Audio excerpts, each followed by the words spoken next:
மதிப்புக்குரியவர்களாக இருந்திருக்காங்க. கேப்டன் அவர் அண்ணன் தான் சொல்வார், அவரும் கேப்டன் அண்ணன் தான் சொல்வார். இது 100% மரியாதை நிமித்தமாக அவர் உடல் நலனை விசாரிக்கிறதுக்காக சென்று அவர் உடல் நலனை விசாரித்தோம். அவர் இன்றைக்கி நல்லா இருக்கேன், இன்னையிலேருந்து என்னுடைய பணிகளை தொடங்குகிறேன் அப்படின்னு சொல்லி தலைமைச் செயலகம் போகிறதுக்கு ரெடியாக இருந்தாங்க. ஏன் இதை நான் சொல்கிறேன்னா, எங்கள் திருமணம் நடந்தது கலைஞர் தலைமையில், எல்லாருக்கும் தெரியும். கேப்டனுக்கும் கலைஞருக்குமான நட்பு 40-45 வருஷம் நட்புங்க. அப்போ இருந்தே அண்ணன் ஸ்டாலின் அவர்களும் கேப்டனோட மிகப்பெரிய நட்பில் இருந்தார். கேப்டன் பலமுறை ஹாஸ்பிட்டலுக்கு போயிட்டு வந்தாலும், அவருக்கு உடல்நிலை சரியில்லைனாலும் உடனடியாக ஃபோன் பண்ணி விசாரிப்பார். நேராக கேப்டனை சந்திச்சிருக்காரு. அதே மாதிரி பல அறிக்கைகளை கேப்டன் குணமாகணும்னு அறிக்கைகள் கொடுத்துருக்காங்க. அதே மாதிரி அவர் ஒவ்வொரு வாட்டியும் மேயராக இருந்தாலும் சரி, துணை மினிஸ்டர் ஆகும்போதும் ஒவ்வொரு வாட்டியும் கேப்டனை சந்தித்து பிளெஸ்ஸிங் வாங்குவார் ஸ்டாலின் அவர்கள். இப்போ அவர் முதலமைச்சராக இருக்கார். அவருக்கு உடல்நிலை சரியில்லைங்கிறப்போ இது குடும்ப ரீதியாக நட்பு ரீதியாக அவருடைய உடல் நலனில் அக்கறை வேண்டும் அப்படின்றதுனால தான் நேராக போய் அவரை நான் சந்தித்தோம்.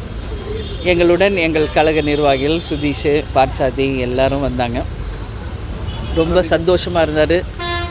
நல்லா இருக்கேன்னாரு. சீக்கிரம் நீங்கள் குணமடையணும் அப்படின்னு கேப்டன் சார்பாக, தேமுதிக சார்பாக வாழ்த்துக்களை சொல்லிட்டு வந்தோம்.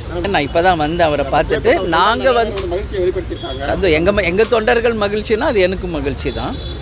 ஆனால் இது 100% நீங்கள் அரசியல் கண்ணோட்டத்தில் நீங்கள் பார்க்குறீங்க பத்திரிகையாளர்கள். எங்களை பொறுத்த வரைக்கும் இது நட்பு ரீதியாக அவங்க எங்கள் குடும்பத்து மேலே வச்ச அந்த பற்றும், நாங்கள் அவங்க குடும்பத்து மேலே வச்ச பற்றின் ரீசனாக தான் 100% இது அவருடைய உடல்நிலையை அக்கறை காமிக்கணும், அவரை விசாரிக்கணுன்றதுனால தான் நாங்கள் சென்றோம். சரிங்களா? அண்ணி இருந்தாங்க, உதயா இருந்தார், அமைச்சர்கள் இருந்தாங்க, எல்லாரையும் பேசிட்டு நாங்கள் வந்திருக்கோம். சரிங்களா? உங்களுக்கு ராஜ்யசபா சீட்டு கொடுக்காத சூழ்நிலையில் நீங்கள் திமுக கூட்டணிக்கு செல்றதுக்கான வாய்ப்பு இருக்குன்னு சொல்லப்பட்டுச்சு. இந்த சமயத்தில் இது அரசியல் ரீதியான சந்திப்பாக பார்க்கப்படுற இது இருக்குல்ல, வாய்ப்பு இருக்குல்ல? இல்லை, நீங்கள் உங்கள் கண்ணோட்டம் அது. நான் ஏற்கனவே தெளிவாக பல முறை உங்களுக்கு சொல்லியிருக்கேன்.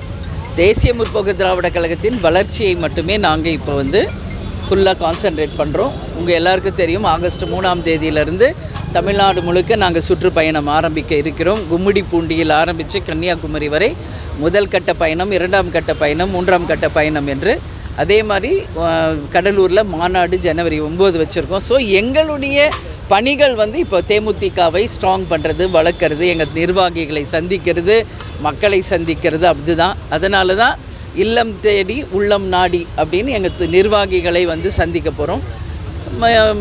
கேப்டனோட ரத யாத்திரையும் மக்களை சந்திக்க மக்கள் தலைவர் அப்படின்னு அதுவும் ஒன்று செய்ய இருக்கோம். ஸோ நாங்கள் அதை தான் இப்போதைக்கு ஃபோக்கஸ் பண்ணிக்கிட்டு இருக்கோம். நீங்கள் கேட்குற கூட்டணிகளோ யாருடன் யார் கூட்டணி அப்படிங்கிறதெல்லாம் இது ரொம்ப ரொம்ப ஏர்லி சொல்கிறதுக்கு. நிச்சயமாக அதுக்கான டைம் வரும்போது உங்களுக்கு நாங்கள் அறிவிப்போம். மேம், இது ரொம்ப ஏர்லி நீங்கள் சொல்கிறீங்க. மற்ற கட்சிகள் எல்லாம் இப்போயே அவங்களோட கொள்கை ரீதியான பரப்புரையில் ஈடுபட்டாங்க. நீங்கள் ஏன் ஏர்லி? நாங்களும் தானே ஆரம்பிக்க போகிறோம் 3ஆம் தேதி. கூட்டணி தான் யாரோடன்றது இல்லை, நாங்களும் எங்கள்